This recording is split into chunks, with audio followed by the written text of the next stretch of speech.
ხარდაჭერა ზურაბიშვილს არ აღიარება ყაველაშვილს ოლიგარქის ეგრეთ წოდებულ პრეზიდენტს ისევ არავინ აღიარებს მათ შორის არც ივანიშვილის მოკავშირე უნგრეთის პრემიერ-მინისტრი ვიქტორ ორბანი. Ამ დრომდე მიხეილ ყაველაშვილს ევროპიდან და ამერიკიდან არავინ ულოცავს გაჟღერდა მოწოდება, რომ ვაიმარის სამკუთხედის საგარეო საქმეთა მინისტრები თბილისში უნდა ჩამოვიდნენ.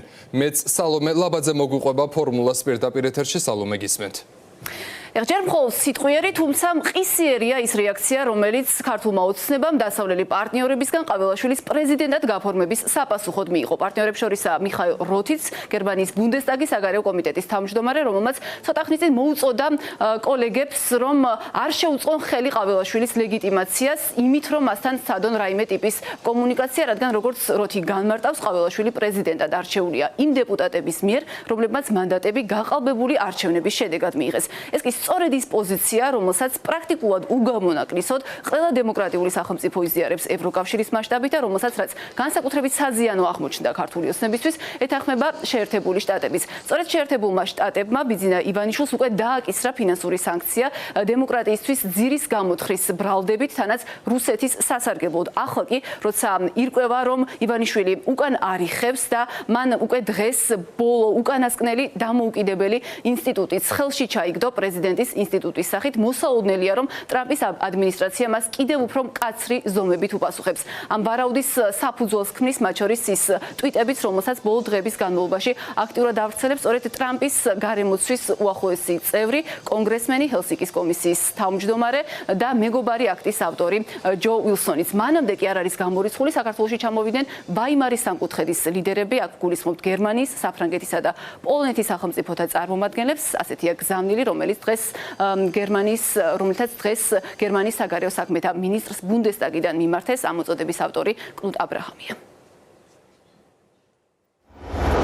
სალომე ზურაბიშვილმა გადაარჩინა საქართველოს ღირსება. არავინ არ უნდა აღიაროს საქართველოს ეგრეთ წოდებული ახალი პრეზიდენტი. ან მოახდინოს მისი ლეგიტიმაცია მიწვევით ან ვიზიტები. ის აირჩიეს დეპუტატებმა, რომლებმაც მანდატები გაყალბებული არჩევნებით მოიპოვეს. საქართველოს სჭირდება თავისუფალი და სამართლიანი არჩევნები, რაც შეიძლება მალე.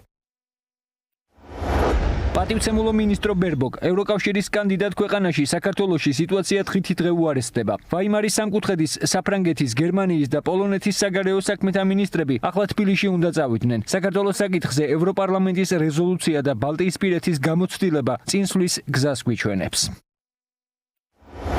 ამერიკა დგას საქართველოს ერთადერთი ლეგიტიმური ლიდერის სალომე ზურაბიშვილისა და ქართველი ხალხის გვერდით, რომელიც ითხოვს თავისუფალ და სამართლიან არჩევნებს და უარყოფს ჩინეთის კომუნისტური პარტიისა და ირანის მარიონეტული რეჟიმის ფიქტიურ დანიშვნას. სუვერენიტეტი არ იყიდება და თავისუფალი ხალხის ნება გაიმარჯვებს.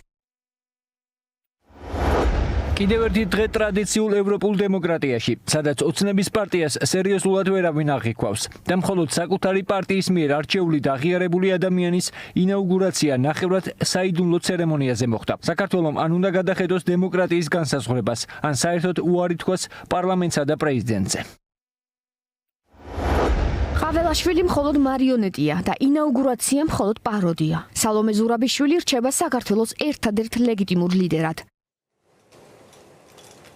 ქართული ოცნება კი იმის მიუხედავად, რომ დღეს ყაველაშვილის ამ ეგრეთ წოდებულ ინაუგურაციას არ ესწრებოდა არც ერთი ელჩი და ასევე ყაველაშვილს არც დისტანციურად მიუღია მიულოცვა რომელიმე დემოკრატიული სახელმწიფოს ლიდერისგან, მაინც ამტკიცებს, რომ თითქოს მას ლეგიტიმაციის პრობლემა არ აქვს. ქართულ ოცნებაში ამბობენ, რომ ლეგიტიმაციის საფუძველი 26 ოქტომბრის არჩევნები და ამ არჩევნების შედეგად ქართული ოცნების გამარჯვებაა. თუმცა, სწორედ იმის გამო, რომ არადემოკრატიულად ფასდება 26 ოქტომბრის ეს პროცესი, ქართულ ოცნებასაც არ აქვს საერთაშორისო პარტნიორების მხრიდან აღიარება და შესაბამისად ლეგიტიმურად ამ დრომდე არც ყაველაშვილი უცნია ოცნების მიერ ყაველაშვილი უცნია რომელიმე დემოკრატიულ სახელმწიფოს დასავლეთიდან. ქართულ ოცნებაში კი მაინც აქვთ იმედი, რომ ტრამპთან ურთიერთობის დაალგებას მოახერხებენ, ყოველ შემთხვევაში ასეთია მათი საჯარო გზავნილი, თუმცა რას ემყარება ეს იმედი გაუგებარი რჩება ოცნებაში, გამორიცხავენ მათ პოლიტიკაში რაიმე ცვლილებას და მათ შორის გამორიცხავენ ახალი არჩევნების ჩატარებას, რაც არის მთავარი მოთხოვნა საქართველოს მოქალაქეების რეჟიმის იმ მოწინააღმდეგეების, რომლებიც ამ მოთხოვნით უკვე კვირების განმავლობაში დგანან თბილისის და არა მხოლოდ თბილისის ქუჩებში. რეალობა არის ერთი. ეს ერთი რეალობა არის ის, რომ 1,100,000-ზე მეტმა საქართველოს მოქალაქემ ხარი დაუჭირა მართლ ძალას და სწორედ ამ ლეგიტიმაციის შედეგია მათ შორის საქართველოს პრეზიდენტის თანამდებობაზე მიხეილ ყაველაშვილის არჩევა. მანამდეც სალომე ზურაბიშვილი იყო უმცირესობის პრეზიდენტი, უფრო კონკრეტულად კოლექტიური ნაცმოძრაობის პრეზიდენტი, დღეს ის გახდა მოქალაქე ზურაბიშვილი. ეს არის ერთადერთი რეალობა, რომელიც არის ჩვენს ქვეყანაში. რაც შეეხება ინაუგურაციაზე მიწვევას, ამერიკელმა გუბილიუსმა მიიწვია ის ინაუგურაციაზე, აქაც არაფერი საინტერესო არ არის, მოქალაქე ზურაბიშვილს შეუძლია დაესწროს ინაუგურაციას, როგორც ამას აკეთებს 100,000-ობით ადამიანი. პირველ რიგში გადატვირთვა ურთიერთობების დამოკიდებული იქნება უკრაინაში ომის დასრულებაზე. ჩვენ პირველ რიგში უნდა დაველოდოთ უკრაინაში ომის დასრულებას, რაც მალე დამთავრდება ომი უკრაინაში. მით უკეთესი პირველ რიგში რა თქმა უნდა უკრაინისთვის და უკრაინული ხალხისთვის, მაგრამ ასევე მით უკეთესი ჩვენი რეგიონისთვის. ლეგიტიმაციას არ აძლევს არც ერთი შეხვედრა და არც ინაუგურაციაზე დასწრება ვინმესი, ლეგიტიმაციას საქართველოს პარლამენტს აძლევს ქართველი ხალხი და ეს ლეგიტიმაცია საქართველოს პარლამენტს აქვს და ლეგიტიმაციას საქართველოს პრეზიდენტს აძლევს საქართველოს პარლამენტი. ის არჩეულია კონსტიტუციის შესაბამისად, კონსტიტუციური წესების დაცვით, შესაბამისად არანაირი კითხვები არ არსებობს ლეგიტიმაციასთან დაკავშირებით.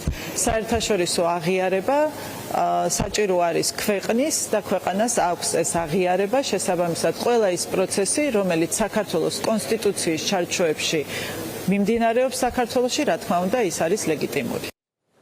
თუმცა ამ არაღიარების მიუხედავად არალეგიტიმური მიხეილ ყაველაშვილი უკვე შეუდგა საქმიანობას და მიიღო პირველი საკადრო გადაწყვეტილებაც, კერძოდ მან პრეზიდენტის ადმინისტრაციის უფროსის პოსტზე წარადგინა ქეთევან კვინიკაძე, რომელიც მანამდე პარლამენტის აპარატის უფროსის თანამდებობას იკავებდა და ყურადღებას იქცევდა ხოლმე საკუთარი ხელმოწერებით იმ განცხადებებზე, რომელთა ძალითაც შავა პაპუაშვილი კრიტიკული მედიის ჟურნალისტებს პერიოდულად პარლამენტში შესვლას უკრძალავდა. მადლობა, პირდაპირ ეთერში სალომე ლაბაძე საუბრობდა